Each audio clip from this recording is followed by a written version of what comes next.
What's up, guys? I know I already put a video up here reviewing the menus and the gameplay. However, this video is about the competitive side of Call of Duty. Now, next year, they already said that Call of Duty Ghosts is going to be in the $1 million tournament. Now, unless they don't flip around or flip a switch in their brains, that tournament is going to be hectic. I can tell you that some of the, I guess, maps will have to definitely be taken out. Almost all of them, but the hot dog stand one. Off the top of my head, I can name Prison Break, Flooded. Those gotta go because those are just terrible maps. Let's see here. Storm, whatever that one with a storm is, always on it. Whatever. A lot of them just need to go for competitive play. Now, let's talk about the guns for competitive. I'm pretty sure all of them will be allowed and legal, especially the Remington. That's pretty good. None of these should be... They're not really overpowered. I see all of them kill equally. It's pretty actually fun. That's pretty good the way they built these guns to be kind of even. Integrated attachments make it so that they're not so good at long distance. Stuff like that. The marksman rifles...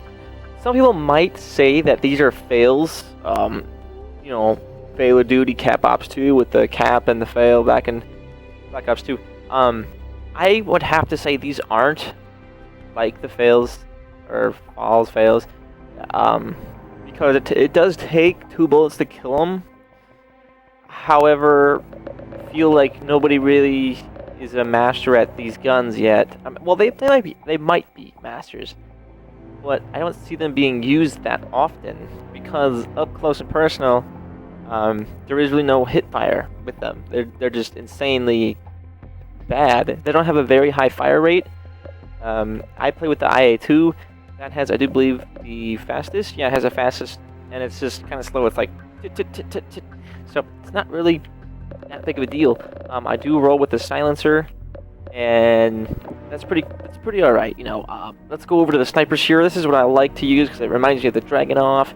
It reminds me of... I can't remember the Black Ops 2 sniper, but it reminds me of something easy to use. So the USR is really easy to use. I kind of like it. The L115 is different.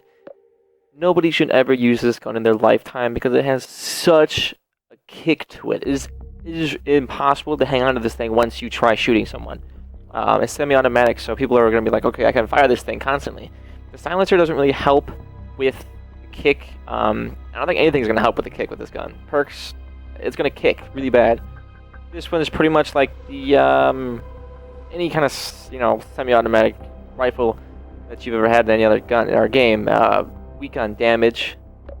Actually, I take that back after looking at it. The damage looks like it's better than the bolt action one, which makes no sense at all. Whatever, okay. Better accuracy, it's a scope. Whatever, accuracy really doesn't count. Mobility, that, unless you're running to a place, mobility really doesn't matter. Shotguns are the coolest thing I've ever seen in this game. You can equip them to pretty much any assault rifle. I've only played with one of them. This is badass. Obviously, the spread isn't as big on these guns. This is kind of like the KSG, the fact that it has a tighter spread. It has more of a slug type-ish, I think. And to see it in action, I haven't seen it in action yet. So I'll just go ahead and buy that. Oops. And then whatever, replace it. What I had. The chrome barrel and the variable zoom, you always want that on your sniper rifle because it eventually will lead to that specialized, that special, what am I saying here? Special uniform. Okay, back to competitive. So the guns are easy and competitive. I don't think they're going to be nerfing anything care package wise, but the perks, definitely, they have a lot of work to do with the perks here because there's way too many of them, and I don't see which ones they could be limiting. I can tell you probably Gamble, Hardline, Deadeye. I don't know. Yeah, Danger Close probably going to be one that's going to be gone. Blast Shield is probably going to stay. That's probably going to stay. That's probably going to go. ICU is going to go. Anything that really pings people on the map. So actually, I take that back. That's going to go. That's probably going to be used. That's going to be used. All the speeds are going to be used. Everything off the grids. I don't know if... it seems a little difficult to pick and choose which ones will be actively on the competitive list or not. But as far as the maps go, it is going to be atrocious. I don't know. I haven't seen anybody screaming at all, so I don't know what game modes they're going to be using in competitive play. Everybody's just kind of racing to the top of the Prestige, the Call of Duty Endowment. You know, I don't see how in 2 weeks, 3 weeks, less than, that people are going to be playing for $1 million on this, or they're going to be playing in Columbus for this. I don't see this happening. I honestly think that Activision do something here to fix their game. Add some more maps. Give it to us for free because we need it. There's besides the hot dog stand, which is compact. What they need is compact maps. That's what they really need. Something a little bit wider open, like slums. Something like standoff. Throw something in there. You know, there was also one other map where it's like a S. The road forms an S through the whole map. I'm not too sure what the name of it is, but let's take a look at them. Actually, I think in a private game setup. Maps. Here we are.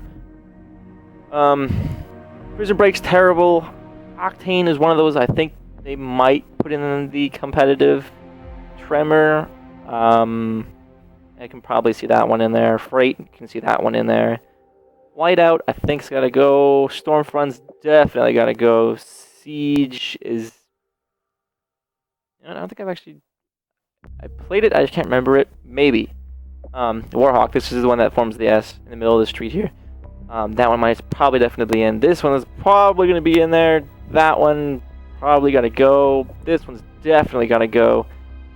Chasm is probably got to go.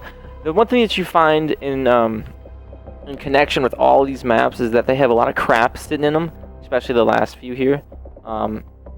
This looks terrible. This one looks terrible. This one looks terrible. This one looks terrible. They all have a lot of crap in them. It's on fire. There's holes in the building. There's way too much going on. It's just confusing. But for a competitive overview of this game, I can't say that it's going anywhere but down. For the $1 million tournament next year, definitely you gotta rethink it. Maybe put Titanfall in there. Maybe put Destiny in there. I don't know. But we will see, guys. Thanks for watching. This has been a competitive overview, if you couldn't tell, of the Call of Duty Ghost. If you have anything constructive to say it in the comments. If you hate my guts and you want to say that in the comments, feel free. Thanks, guys. I appreciate you guys watching.